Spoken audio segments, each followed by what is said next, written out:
Okay, so I'm going to answer some questions that I've had, and the first question is, we were doing some counselling around money, and an individual said that they had resistance around doing that, and that's normal because within the collective, money is associated with many belief systems. Quite often it's associated with, especially in the West, the collective belief systems around it equaling security, equaling freedom. These are all belief systems that money, so there's many belief systems, and there's many fears around money, or not having enough money, or needing to make money, or fear of struggling to make money, or if one had an amount of money, one would be free to do whatever. So these are all belief systems. In fact, now the thing is, when cancelling beliefs in money, of course, it's understood that every belief is a limit to the to experiencing your limitless nature, or to being enlightened, or to being in the flow, because each belief system adds to the weight that creates blocks and resistance to the now, or can do. So these strong beliefs. Also, the Course in Miracles is I think on a few occasions while I've been doing the workbook, it just says to keep doing it, because there's great power in cancelling. So it's quite common to have a lot of resistance with beliefs around money, and you can if the resistance comes up to letting go of your belief systems around money. I mean, often belief systems can be like, if I believe that if I control my money, I'll be safe, or if I make more money, I'll be safe, or if I let go of my belief systems around money, I'll be unsafe. So that's all very, very usual. It's actually, in terms of the Course, it's a projection of specialness. They're all projections of specialness. It's like money has some special power to save you and give you freedom, and without all your special belief systems around money, then the universe wouldn't take care of you, basically. So it does have strong, and I quite understand that there would be a lot of fear or resistance to letting the belief systems go. My view is that you don't have to let anything go if you don't want to. I mean, but for me, if you want full freedom of all belief systems, then all belief systems need to be released. And in terms of the Course, they would all be called belief systems, and would all come, because all my thoughts are meaningless. So, and a belief is something which is a thought form that's held with great belief. But the Course tells you straight off, more or less on the first few lessons, that every thought is equally meaningless. There is no such thing as a special thought, a special belief system. The early lessons in Course in Miracles is like to look around at all the objects in the room and say they're all equally meaningless. Now you could equally put a £50 note on the table. It's equally as meaningless as a table. And my thought around money is equally as meaningless as my thought around the weather. You see, they're all equally meaningless. There is what I'd call a special projection of the ego. And actually, not that I'm saying that beliefs don't have great power within the illusion, within duality, within the world of separation. But in order, if you're studying A Course in Miracles, you're really studying it to allow miracles in your life. So all the baggage that you hold around money is going to mean that you operate through your belief systems. It's not going to allow miracles or grace to intervene, you see. So you're just going to be operating in a dualistic projection of the world and just carrying out your belief systems. So that's what I'd say. In my view, when I started to do what was quite interesting in my experience, when I started to do serious spiritual work around money, some years back, where I had fear around, I did actually have fear around money. About 6 years back, I had some fear because I was cancelling my beliefs around everything. I was receiving benefits. And then suddenly I got so well because my health was improving because I was cancelling all the beliefs, like all my illnesses were leaving me. And then suddenly I realised, then I got a transplant, and then, I'm actually like, there's no reason I shouldn't be working. So then some fear arose suddenly, like you have to work now.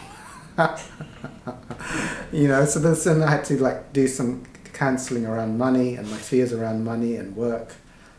And as soon as I did that, as soon as I started to process and do spiritual work around fear and money and employment and stuff, more or less immediately my father said I could work in his B&B, and so I had an income stream. And then as I was doing the spiritual work, then suddenly, at more or less the same time, both parents decided to write their will for me, and then suddenly realised that my inheritance from my father's side, he's got 2 million in property.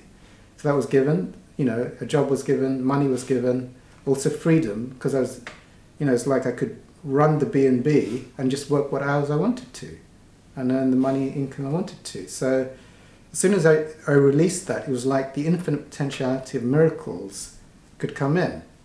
Otherwise, it was, but initially, I was still programmed initially by my past beliefs. I have to get a job I don't like so that I can survive. But because I cancelled this stuff, the universe provided a different mechanism to provide it. And so it's like, the fear of money, as the fear of money and the beliefs around money evaporated, the universe provided. So that's what I'd say around it. But, again, I would say with surrendering anything, fear and resistance usually comes up. I need this belief to survive. Fear, it's part of my identity. So that was a great question around, and I think it's part of, if you're in the Western world, I think it's a collective belief system around money. And so I got some more questions from someone who wanted some questions asked. Oh yes, yeah. So this was a person who came to the group, and they had a spiritual experience. They went into an elevated state, and their referencing of the world completely changed. And so their concerns, and I was having, are feeling different, feeling as though one is in a very small minority, difficulty in joining in conversation when one has lost interest in normal subjects people like to talk about, pressure to conform. This can be subtle. How to know that one's ego isn't inflated when one observes differences between oneself and them. Yes, that's multiple questions. Okay. So feeling different, feeling as though one is a very small minority. This potentiality can happen if one has a very sudden awakening, that you're now referencing the world in a very different way, and conversation with others. Sometimes often people may like to talk in terms of gossip or the football or what to cook. And if you have a very advanced spiritual experience, these topics may not, one can feel that one is not, one can feel different, like all the other people are talking about, I don't know, cookery or football. And so there can be a feeling of difference. And all that is usual. I mean, it would be natural for that to happen if one has a very sudden awakening, that one can feel quite odd or have dualistic referencing to others. But with a bit of spiritual work, what I would do in this scenario is, like, if you have a sudden awakening and you're feeling different around people, you don't know what to say to people, you just need to clear your beliefs and perceptions. So use the Course in Miracles, cancel your beliefs, pray for a miracle to see it differently, cancel your belief that you need to have something to say to individuals or need to entertain others. It's not really necessary. Cancel your belief that if you don't fit in with others, something horrible will happen. You want to take the meaning out of the perceptions of difference. Feeling as though one is in a so if you feel like you're in a minority now, once you're spiritually elevated, although there are certain belief systems which are creating the belief in difference and minority and not connecting, or fears around survival in needing to connect, or needing to project a certain image around other people. I would guess things around career may come up. Maybe I'll lose my job if I don't talk about the football, or I don't fit in with the colleagues. But you can cancel those, and cancel your fears, and but carry on. Carry on doing that. So that's what I'd say with that. So if there's a feeling of a small minority, there's dualistic belief systems which are making one feel like there's a dualistic separation to others. So, if I feel like I don't fit with others because, I no longer care to speak about the topics they're speaking, but if that's being held with any kind of identification, it will create a seeming feeling of separation if people are talking on different topics to what one feels drawn to talk about. But then you can cancel your belief in that. So it's like, it's once you cancel your belief, you're interested in the meaning that seeming separation creates. Whether you talk to them on that topic or don't talk to them on that topic, or whether they call you boring or not, doesn't really matter. But you won't feel the separation or feel like you're in a minority relating to others, because now you're kind of like, you're no longer interested in the things of the world. So that's what I'd say. So you can take that out just by using Course in Miracles, by forgiveness, by praying for a miracle to see it differently, by cancelling beliefs. See what's coming up that's expressing a difference, and then release that. Joining in conversation when one has lost interest in normal subjects. You want to let go, there's a belief that if there's a belief you need to join into the conversation, you can also cancel that belief. Or if there's fear of if you don't join into that conversation, you can cancel your fears around I need to. It's like, because it then becomes, it will then allow miracles to occur, because you allow grace to speak or not speak as is required. And often grace is, but if there's a dualistic projection going on that's still being held, then it can be difficult to relate. Or it can be meaningful when one relates or doesn't relate. People like to talk about pressure to conform. This can be subtle. Well, these are just current belief systems which are still being held, despite the spiritual awakening. And this is quite normal. It's like, if I don't fit in, something bad will happen, or if I don't fit in, people will judge me. So you can cancel all of those beliefs, or cancel the belief that I need to entertain people. Also, there can be fear in saying that I'm not interested in football any longer. So, I would cancel my belief that if I say I'm no longer interested in football, bad things are going to happen. You see, it's like every day if you talk with, everyone's talking about football, and then you no longer have interest in football, and the bosses also like to talk about football to bond with you, and so there can be a lot of fear and anxiety that you need to conform, you need to pretend that you're interested in football, but so you want to cancel those beliefs. If you still have fear, you can still pretend to talk about football, but as you cancel the belief, then a miracle will happen. You might say to them, hey, I'm no longer interested in football, I like meditating. And then, and you might find that it's not as big a disaster once you've cleared the belief around it, as you may feel. So, but I can understand that, the need to conform, the need to fit in. How to know that one's ego isn't inflated when one observes differences. Now, it's very common for the spiritual ego, once you do spiritual work or have an enlightened experience, for the spiritual ego to come in. The spiritual ego comes in it takes a position, either a conscious or unconscious positionality, that being more spiritual is better than others. But actually for me, if it's stated in a meaningless or factual manner, without a positionality, or without any as a neutral thing, that it will not inflate the ego. So, when I sort of say Gandhi was more spiritually evolved than Adolf Hitler, it's like, that's just for me. It's not a judgment. It's not a judgment. It's just factual. It's just a neutral factual statement. You can project a judgment that you're trying to compare or say something's better, but it's just a level of consciousness, how awake or how asleep, or how identified an individual is with their ego or not. Ultimately, there is no difference. How to know that one's ego isn't inflated?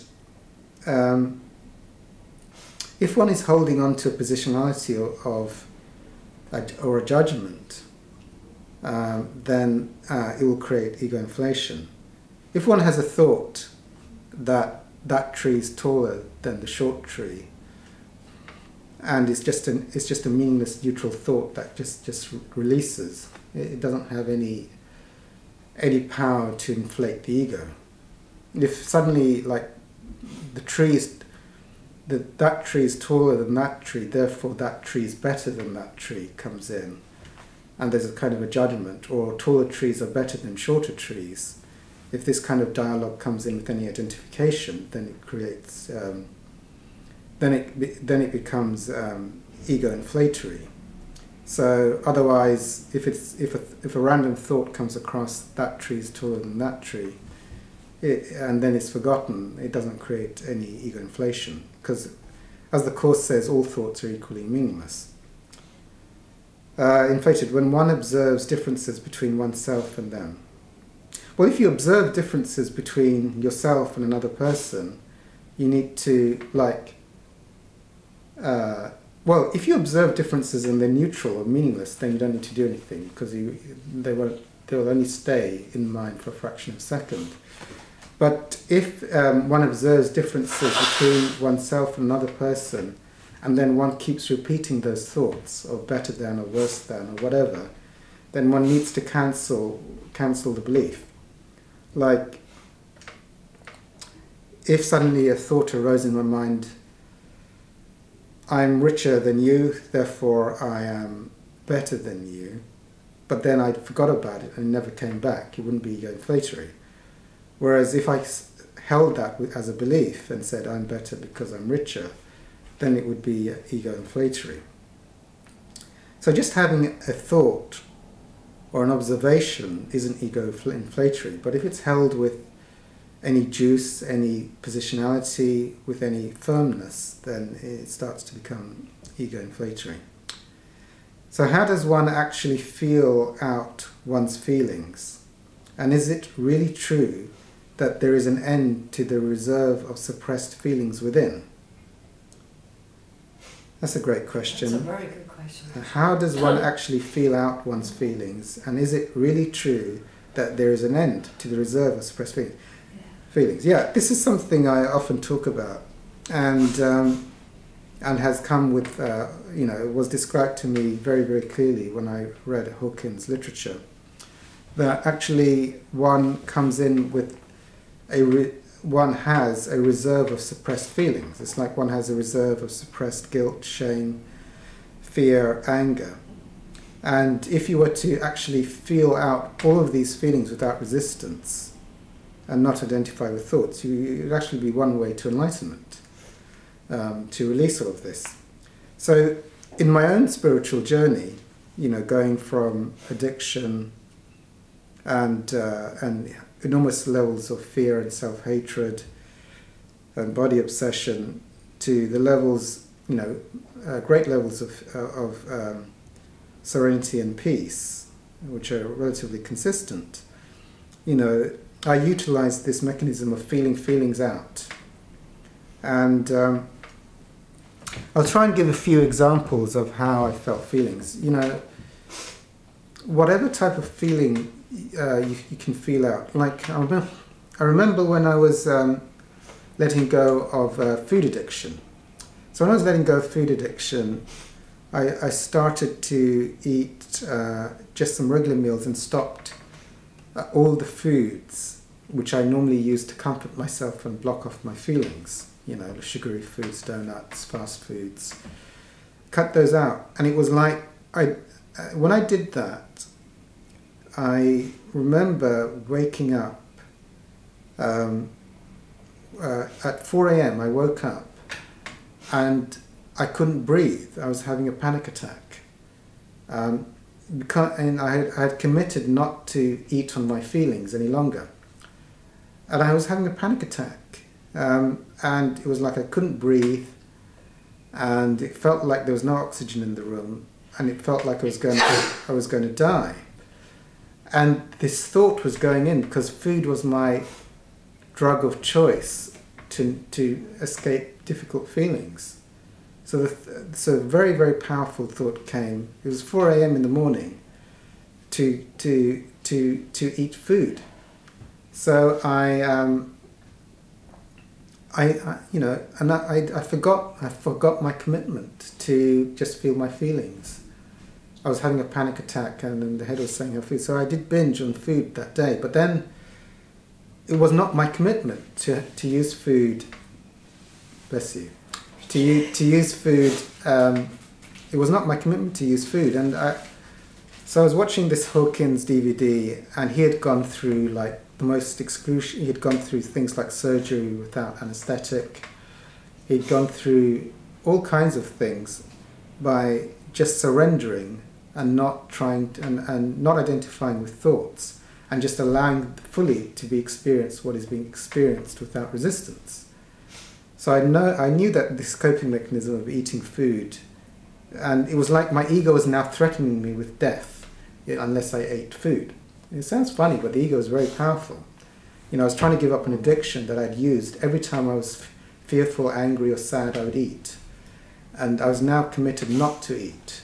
And because I was committed not to eat, it's like my ego brought up my biggest fear. It gave me a panic attack, and it said, you're going to die. You have to eat, or you're going to die. There's no air in the room. You know, your heart's palpitating. There's no air.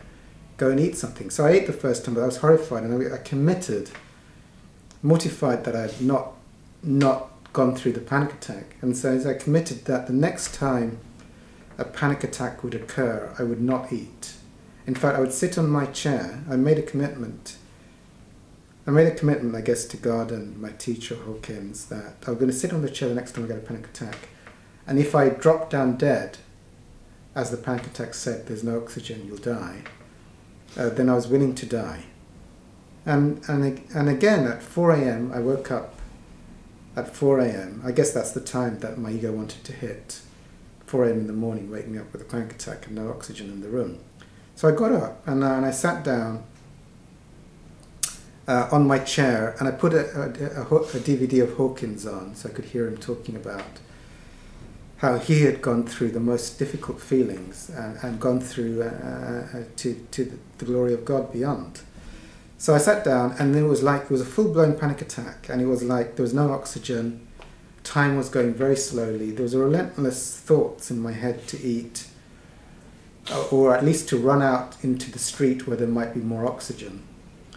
But I just committed to just sit in the chair, and it was like there was no oxygen in the room, and it was like, you're going to die, you're going to die. And that went on for 15 or 20 minutes. And it was quite relentless. And when you're having a panic attack, 15 or 20 minutes is a very long time. But then it was like around 15, 20 minutes, it seemed like there was more oxygen in the room. And suddenly my lungs were starting to be able to breathe. And then I could breathe. And then it was like the panic attack was gone. And that was the first time. And then I had 3 more panic attacks, which I now had the courage to go through, because I recognized that it was an illusion. That you could actually like sit and do nothing and just feel whatever was being experienced. Even breathlessness, even thoughts you're going to die, it's just a feeling. You don't have to identify with the thoughts. Heart palpitation, just allow it to be. And then it all passed. But it came back 3 more times, and more or less, there's a tiny one after a general anaesthetic, but more or less, for many years now, there's not been any panic attacks. It was like it was transcended. It was like I had to go, and for many years there's been no food addiction. So in having the courage to go through feelings and not go through. So how do you feel the feelings? How you feel the feelings is not to do one's best not to attach. When I was going through the panic attack, not to attach to the thoughts, not to believe the thoughts. Also, not to recognize, like, know the thought that there's no oxygen in the room is just a thought. You don't have to identify with that. The shortness of breath is just, it doesn't need to be identified with. It's just a feeling. Ultimately, it's just an energy. If you don't identify any stories to what's happening, it's just a strong energy. And even the you relating to the energy, if you don't have a you, i.e. there's a me relating to it, it's just energy. So you're just allowing the isness of what is happening to happen without any identification to stories or thoughts. And then at a certain point it evaporates. So that was the thing with panic attacks. So how does one actually feel out one's feelings? And is it really true that there is an end? Okay, that's one example. I just want to give you another example before I go into that next part of the question. Like, I used to have gout attacks in my feet. And I remember once, a gout is like when a foot will suddenly inflame very, very rapidly, and the skin, there's so much fluid going into it's inflaming so rapidly, like the skin, literally within minutes, the skin is being stretched out very, very, very quickly, and it becomes red, and you have excruciating pain. That's the pain of gout, which is horrific. And so I was having a gout attack, and I just put my foot on a pillow, and I let go of the label that, there's the label that there's pain in my foot. That's a label. I mean, location is a label. The pain is a label. So I was just allowing the energy, any thoughts, all thoughts, I was disidentifying, just being with the energy. And literally, usually within about 40 minutes to an hour, the pain would vanish. And I could actually hobble around a little bit on the inflamed foot. So literally, you could take out, it was literally, you could release pain just through feeling feelings. And so those are two examples. I mean, fear or anger, or shame or guilt, those are very easy. I say they're very easy because it's just an energy. If you don't attach a story to it, they're just feelings, and you just allow the feeling to be experienced. So those are quite easy, and if you just allow them for long enough, usually they start to pass. And so that's with fear. Then you've got shame and guilt. So you just do the same thing with those. And so those are easy. And my experience has been that quite often I'm in states of peace and serenity now. So it was true what was stated, that if you keep feeling your feelings, you go to higher and higher vibrations. You tend not to go back to the very, very dark feelings that I had like 10 years ago. I just don't go back to those levels of addiction or fear. So the more I felt out and the more I disidentified with thoughts, the higher my general level of consciousness. And actually quite often I'm peaceful and free. And if I do get any feelings or thoughts, they often last for short periods of time and quickly can return. So it's true. So is it really true that there is an end? I would say yes. Definitely, the more you let go, the more you tend not to go back to those darker and darker energies and thoughts. And the more you're at a more elevated level, with minor fluctuations at a more advanced level, that tends to happen as you do the years of spiritual progress. Okay. So thank you for those questions.